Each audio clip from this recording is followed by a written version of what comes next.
Bueno, primero, como no, darte las gracias a ti, Karina, a Victoria, a Surial Laica, a Europa Laica, por darme la oportunidad de venir y poner en contexto, ¿no?, y hablar de lo que hablo siempre. Yo siempre hablo de mujeres, de cómo influye la religión en las mujeres y sobre todo de laicidad, ¿no?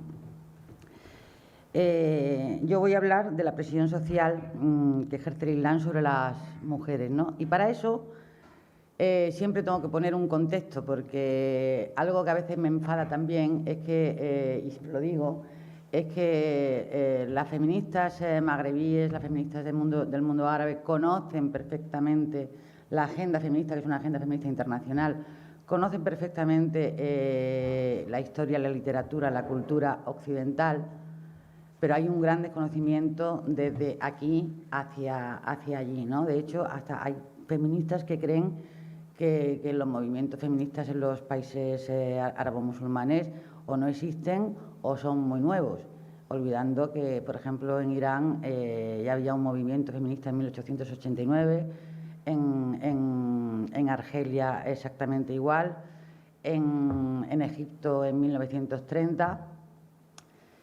Y todo venía, además, esos movimientos, curiosamente, musulmanes, feministas, venían de la mano del laicismo, ¿no? Siempre con ese proyecto laicista, porque si no era imposible, ¿no?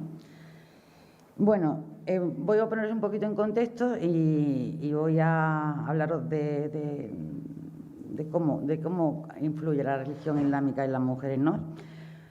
Todas las religiones, al menos todas las monoteístas que tenemos ese placer, entre comillas, de conocer en el ámbito del Mediterráneo, imponen al creyente un conjunto de valores y actitudes justificados como voluntad divina y, por lo tanto, se blinda para todo debate. Es una voluntad divina, no se puede cuestionar lo divino, ¿no?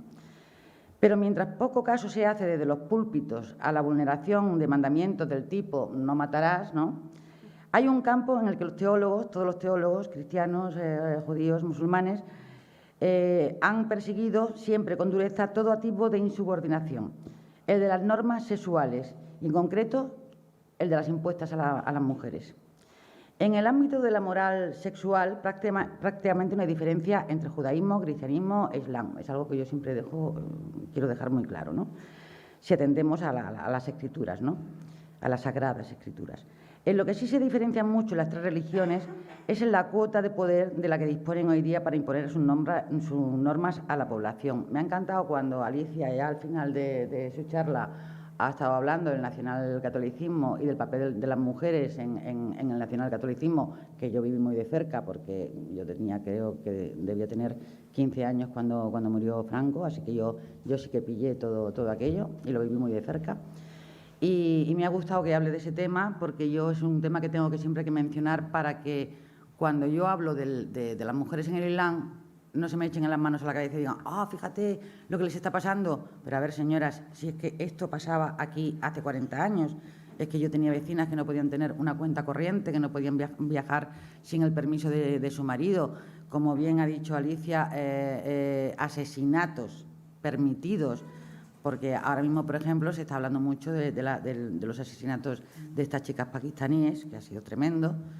Y ayer yo hablaba de ello precisamente, y tenemos que acordarnos y echar la mirada un poquito hacia atrás, ¿no?, y ver que no estamos hablando de nada nuevo. Si es que esto ha pasado, y ha pasado en las sociedades occidentales, ha pasado en las sociedades orientales y sigue pasando, desgraciadamente, en la gran mayor parte del mundo, ¿no?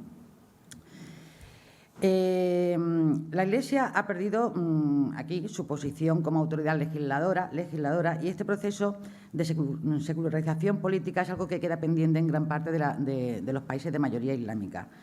Turquía es una honrosa excepción. Ya sé que mucha gente aquí me dirá, sí, Turquía es un país laico, declarado laico en 1936, creo, o por ahí, no me acuerdo la fecha.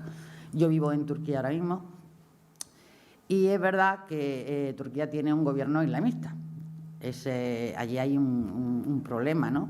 Y hay un problema muy grande, porque la mitad de la población sigue siendo tremendamente laica y la otra mitad de la población es tremendamente islamista.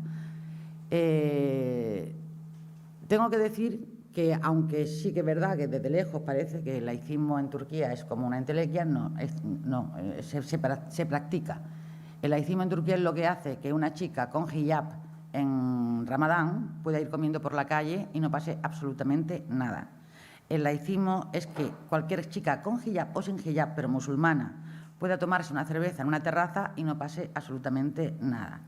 Parecen cosas muy superfluas, ¿no?, porque aquí las tenemos y nos parecen muy normales, pero en países teocráticos musulmanes eso está totalmente prohibido, ¿no? En este llamado mundo árabe, con la excepción de Líbano y de Siria, todos los países proclaman el Islam como religión de Estado en su constitución. Esto implica que el ciudadano es por definición musulmán, salvo si pertenece a una minoría religiosa conocida como la judía en Marruecos.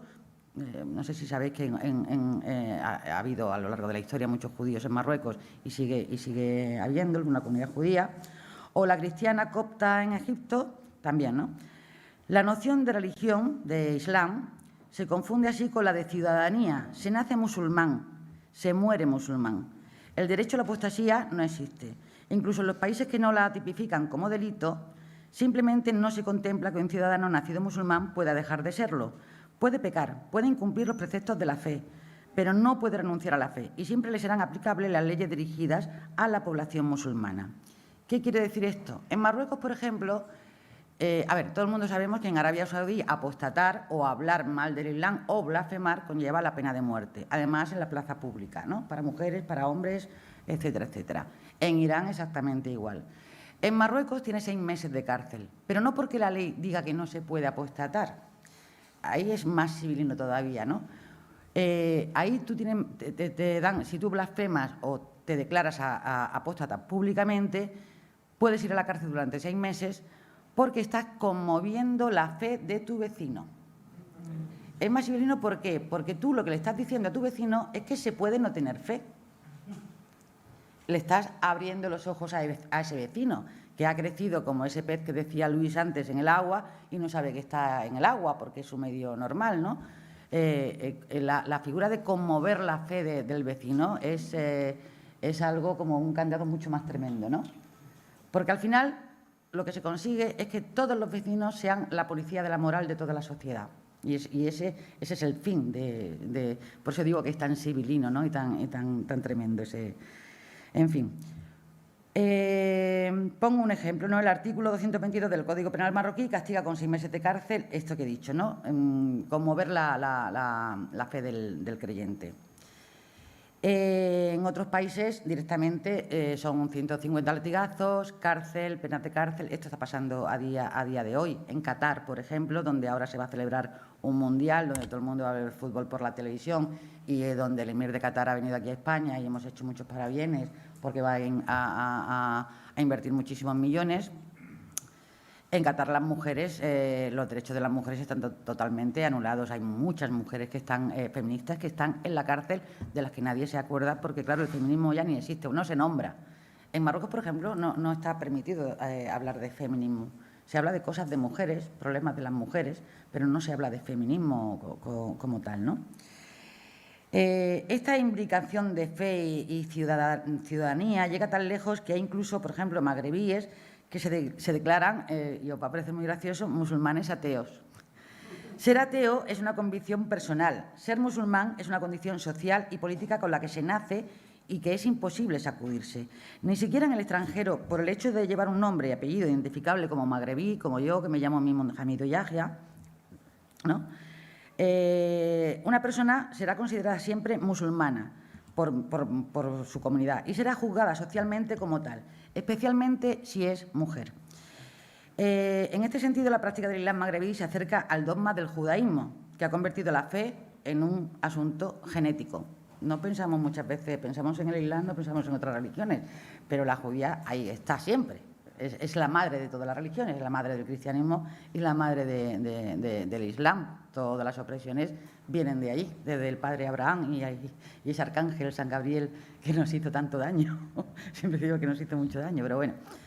Es curioso, yo pienso que es curioso porque allí se entremezcla cultura y religión en la misma cosa, ¿no? Por eso hay muchos musulmanes que dicen, yo soy una musulmana atea. porque trasciende la religión a la cultura, ¿no? Este aspecto hace enormemente difícil la lucha contra el laicismo en los países árabes, que en su mayoría, incluso Siria, mencionan en sus constituciones la Sharia como fuente principal de la legislación. En el ámbito civil, las normas que impongan rabinos u obispos, ¿no? Cuando se habla de Sharia, no tenemos que pensar en decapitaciones de homicidas ni en cortar las manos, los pies de los ladrones, etcétera. Los códigos penales de los países norteafricanos no se diferencian prácticamente de los europeos. Nosotros tenemos en Marruecos, como en Argelia, como en Túnez, hay códigos de familia que no tienen que ver con la Sharia, pero también son seculares, digamos, ¿no? Las mujeres en el mundo árabo-musulmán, por ley, heredan la mitad que su hermano. Eso es un dogma, eso viene en el Corán y la Sharia se sigue aplicando en ese sentido. Y lo curioso no es que pase allí, voy a hacer un inciso para contar lo que pasa aquí en Occidente. En 1982, Margaret Thatcher, en Inglaterra, tenía este problema con los inmigrantes que venían de Pakistán, que venían del Magreb, etcétera, y ellos reivindicaban, por otras cuestiones, ¿no?, reivindicaban que querían pues sus costumbres y tal, y que había que respetar sus costumbres, su religión, etcétera, etcétera. Margaret Thatcher era una mujer, no era feminista y era muy racista, con lo cual lo solucionó muy pronto. Dijo, pues bueno, pues estos quieren sus leyes para ellos, pues ellos que tengan sus leyes para ellos. Con lo cual, la Sharia se aplica a todas las mujeres musulmanas nacidas en Reino Unido. ¿Qué significa esto? Es algo muy peligroso. Significa que esas chicas en Inglaterra heredarán la mitad que su hermano cuando su padre se muera, ¿no?, o cuando su padre o su madre se muera. Si ella no acepta esta ley, no acepta la Sharia, tendrá que ir ella al juzgado, a un juzgado inglés, y el juzgado inglés evidentemente le dará la razón. Pero ¿qué mujer viviendo en una comunidad musulmana tan oprimida además va a ir a denunciar a su hermano o a su familia? Y lo que es peor, pasa con los matrimonios. El matrimonio religioso en el mundo árabe-musulmán no existe como tal. Por eso me ha chocado mucho antes que Nieve hablase del matrimonio religioso en los países árabe-musulmanes. Para explicarlo, nosotros no tenemos, los musulmanes, voy a hablar de nosotros porque yo fui musulmana durante un tiempo, ahora soy atea, pero fui musulmana, pero fíjate si todavía me trasciende que digo nosotros. No existe el matrimonio, no existe la jerarquía religiosa. El imán solo es un señor que sabe rezar, que sabe conducir la oración, y cualquiera de los señores que hubiera aquí, si fuesen creyentes, podría ser un imán en un momento determinado, o para siempre. Luego los vecinos le pagarían un tanto por dirigir la oración y nada más. El problema lo tenemos ahora, aquí en España sobre todo, que con ese concordato que se firmó en el 92 con la Comisión Islámica y más ahora con este nuevo presidente de la Comisión Islámica y con, bueno, ya al final de la legislatura de la anterior, que murió de la COVID además, se están matriculando en el Ministerio de Educación, se están matriculando imames. ¿Qué quiere decir eso? Se matriculan imames para que esos imames puedan dar clases de religión en los colegios. Esto lo digo para explicar que no existía y no existe el matrimonio religioso en el mundo musulmán. ¿Por qué? Porque si tú te casas, con un imán delante de un imán, cuando tú te quieres divorciar o cuando tu marido te quiere dejar, tú, viviendo en un país como en Inglaterra y siendo inglesa, no tienes derecho ni a pensión, ni a quedarte con la casa, ni a quedarte con los niños, porque los niños le pertenecen a él a partir de los 7 años de edad. ¿Qué está pasando ahora en Inglaterra? Que hay un problema muy grande, porque claro, ahora ya la gente, las chicas y las mujeres están espabilando por fin y se encuentran con que se casan, ellas se casan muy jóvenes, las casan con 15, con 16 años, ¿no? Y cuando él las deja, él las abandona porque se casa con otra o por lo que sea, se dan cuenta de que no están casadas legalmente. Ese matrimonio no vale, no sirve legalmente. La casa no es suya, los hijos no son suyos y a ella no le pertenece nada. Bueno, hemos llegado a este punto en Europa y creo que Inglaterra es un país también aconfesional, ¿no? Me parece a mí que es, ¿no? Aconfesional, si no me equivoco, ¿no? Sí, vale. Bueno, aquí, eso lo digo porque eso está pasando allí, pero claro, si aquí empezamos a matricular imames, pues a ver, al final el imán tendrá el poder de casar y de hacer matrimonios, ¿no? En la mezquita. En la mezquita. Nadie, en ninguna mujer que yo conozca musulmana se ha casado jamás en una mezquita. No creo que hayáis visto ninguna boda en una mezquita, ¿verdad? Porque no se hace. El matrimonio es un acuerdo entre familias, por eso se certifica delante de un caid. Un caid es un juez. Y luego pues habrá todas será todo lo malo para las mujeres que tú quieras, pero hay un documento que dice que esa mujer está casada, ¿no? En este caso, no. Y a mí me preocupa mucho que en España se esté matriculando imames precisamente por este motivo. Porque, claro, aquí la edad de matrimonio son 16 años, la mínima creo que es. Con 16 años tú puedes casar a tu hija y si tu hija no se quiere casar, a ver qué hace. Porque salir de este círculo, de este gueto en el que se ha metido a la comunidad musulmana, que se la cuenta como comunidad musulmana, en España se dice siempre, en España hay 2,5 millones de musulmanes. Bueno, ¿y cómo sabéis que son todos musulmanes? Porque yo nunca digo en España hay 46 millones de católicos, ¿no? Eso es un problema, ¿no? Se nos está categorizando y además desde las instituciones se está teniendo en cuenta, además, a la Comisión Islámica como interlocutora válida del Gobierno, ¿no? A una Comisión Islámica que ningún musulmán ha elegido. No hay elecciones para elegir a esa comunidad islámica. Esa comunidad islámica se elige entre varios señores, que son como los señores de la guerra, realmente son sirios, en general son realmente sirios. Curiosamente, cuando el grueso de la población aquí es marroquí, ahora hay una lucha de poder ahí entre marroquíes y sirios por el poder de tener la presidencia de la comisión, pero no por otra cosa, sino por traer imames de Siria y de Egipto o traer imames de Marruecos. Y Marruecos también quiere meter allí su baza, ¿no? Es algo totalmente político, ¿no? Bueno, os he puesto en contexto esto, ¿no? Porque parece también curioso, ¿no? Y bueno, mira, hablando de imames, pues la llegada de imames a poblaciones con cierta presencia de inmigrantes magrebíes fue el pistoletazo de salida de un proceso que en España y especialmente en Cataluña va camino de reproducir el modelo que existe ya en Reino Unido, Holanda y Bélgica, como ya he dicho, ¿no?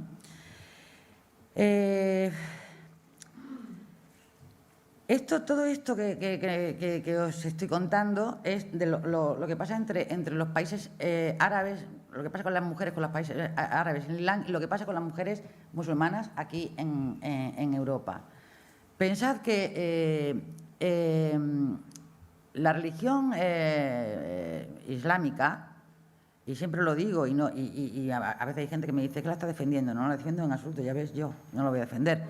Pero sí que no es ni más ni menos machista ni misógina que la religión cristiana, como ha puesto ante Alicia además, y que la judía.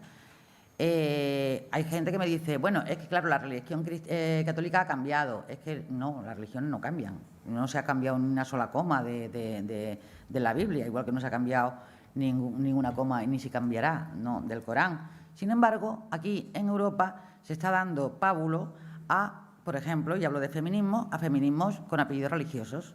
Por ejemplo, el feminismo islámico.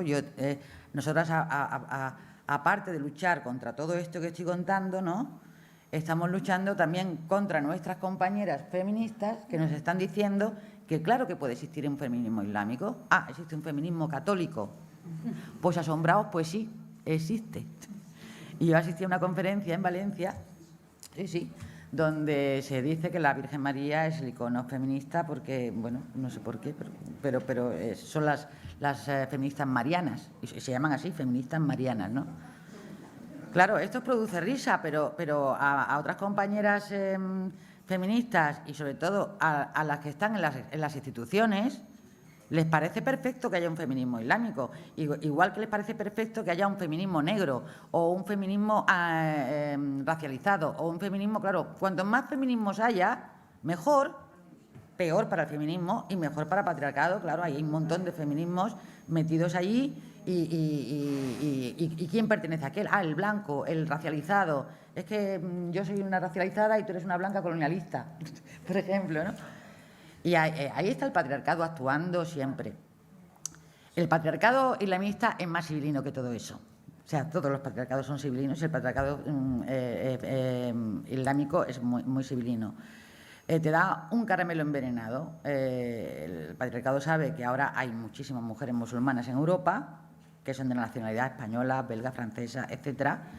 Y el patriarcado sabe que no puede estirar tanto de la cuerda, porque al final la cuerda se rompe, y si se rompe va a perder a toda esa umma, a toda esa comunidad de creyentes, ¿no? Y va a pasar con las mujeres, además, que estas son las que están más oprimidas, ¿no? Pues ¿qué nos da? Nos da un feminismo religioso, un feminismo islámico. Venga, tened un feminismo islámico. Os vamos a dejar ir a las universidades, vais a poder estudiar astronomía, física, cuántica, lo que queráis, pero eso sí, luego vais a casar, vais a tener hijos y os vais a casar con un musulmán. Y encima, además, vais a llevar nuestro símbolo, expresamente, nuestro símbolo ideológico, que no es religioso, y siempre lo digo, por la calle, para que todo el mundo vea que la umma, la comunidad de creyentes, crece en el mundo occidental. Y se nos utiliza a las mujeres como esa carne de cañón. Venga, ¿cómo se va a visibilizar en Europa, en Occidente, que la comunidad musulmana está creciendo, que somos muchos, que además estamos ya creando una clase media, donde nuestras hijas son universitarias, nuestros hijos son universitarios, donde nuestras hijas y nuestros hijos van a gobernar algún día, ¿no? ¿Cómo visibilizamos eso? A través de las mujeres, y es una publicidad muy barata, porque un pañuelo cuesta 2 euros. Es la publicidad más barata que hay. Son listos, ¿eh? 2 euros cuesta un pañuelo. Y ahí lo tienes. Puedes llenar calles, puedes llenar barrios, puedes llenar plazas, puedes llenar colegios con profesoras con hijab, puedes llenar partidos políticos de izquierda con mujeres con hijab, ¿eh? En nombre de esa inclusión. Vamos, porque ahora la izquierda estamos incluyéndolo todo y somos tan inclusivos que incluimos símbolos misóginos, sexistas y segregacionistas, porque somos muy inclusivos. Y esto es lo terrible de lo que está pasando en Europa con las mujeres musulmanas. A veces mis compañeras feministas turcas y mis compañeras feministas iraníes, que tengo muchas, se echan las manos a la cabeza cuando hablamos de estos temas y dicen, es imposible, o sea, estamos aquí nosotras, encarceladas, apalizadas, sometidas, no queriendo esto, o sea, luchando contra esto. Y en Europa te están diciendo, por parte de ese feminismo institucional, lo vuelvo a repetir, y por parte de cierta parte de la izquierda, que esto empodera y que esto está bien. Claro, ¿quién piensa en ellas? ¿Quién piensa cuando aquí se echa la gente la mano a la cabeza? Un crimen de honor, fíjate qué bárbaros. ¿Perdona? Esas chicas son españolas, esas chicas eso está pasando cada día. Y vosotras sois feministas y el feminismo es un movimiento ideológico internacionalista. No es para mí, mi comunidad, o mi pueblo, o mi casa, o mi ciudad, o mi país. Es para todas las mujeres del mundo, ¿no? Y bueno, esa es la lucha que tenemos. Podía explayarme mucho durante mucho tiempo, pero yo creo que lo voy a dejar más o menos aquí. ¿Sí? Sí.